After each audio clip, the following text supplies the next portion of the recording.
Hi everyone, I again welcome you all to my YouTube channel law की पढ़ाई। आज मैं आपके साथ ना एक बहुत इंपॉर्टेंट टॉपिक डिस्कस करने वाली हूँ।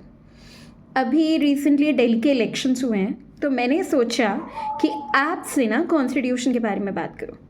हर कोई कहता है कि सो एंड सो चीज़ें कॉन्स्टिट्यूशनल है, ये कॉन्स्टिट्यूशन में ऐसे लिखा है।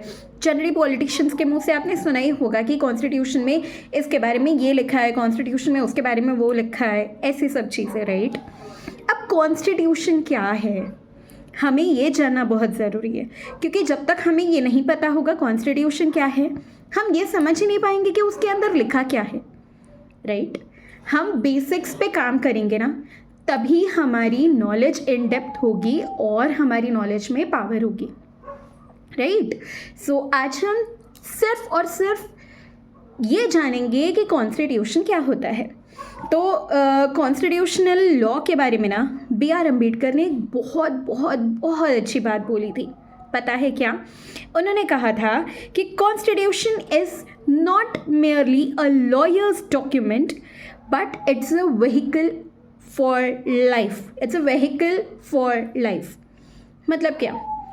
जितने लॉयर्स होते हैं उनके लिए तो ये डॉक्यूमेंट है ही, उन्हें तो देखना ही होता है कि क्या चीज़ कॉन्स्टिट्यूशनल है, क्या चीज़ अनकॉन्स्टिट्यूशनल है, कौन सी चीज़ कॉन्स्टिट्यूशन के हिसाब से है नहीं है, ठीक है। लेकिन इसको व्हीकल ऑफ लाइफ क्यों बोला है? क्योंकि जितनी भी गवर्निंग चल रही है पूरे इंडिया की, नेशन की डेवलपमेंट, स्टेट की डेवलपमेंट, हमारे पास क्या क्या राइट्स हैं, हमारे पास क्या क्या फ्रीडम्स हैं, राइट।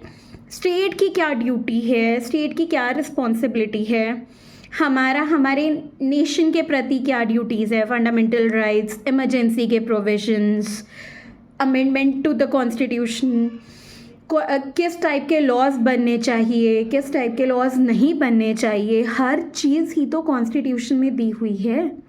हमारे सारे अधिकार कहाँ से मिल रहे हैं?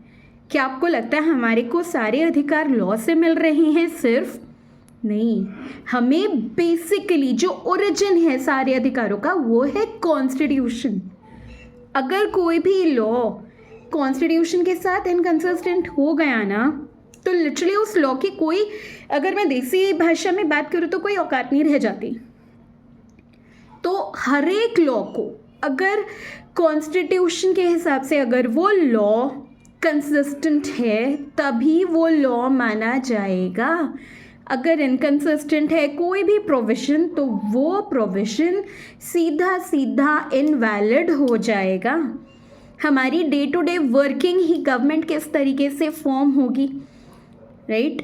गवर्नमेंट हमारी कैसी है, यूनिटरी फॉर्म ऑफ गवर्नमेंट है, फेडरल फॉर्म ऑफ गवर्नमेंट है, गवर्नमेंट की रोल्स रिस्पॉन्सिबिलिटीज़ क्या है, सेपरेशन ऑफ पावर की बात करें, रूल ऑफ लॉ की बात करें, ये सारी चीज़ें तो आपकी कॉन्स्टिट्यूशन में गिवन है।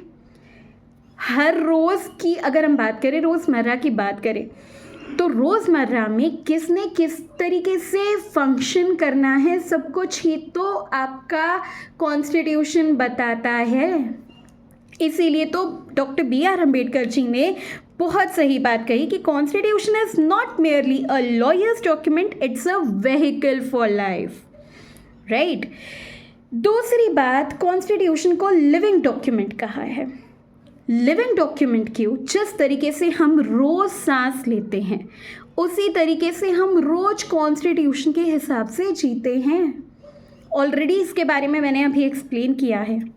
उसी को लिविंग डॉक्यूमेंट कहते हैं and it is the Paramount legal authority, top most legal authority है, क्योंकि वही सोर्स है हर एक लॉ का।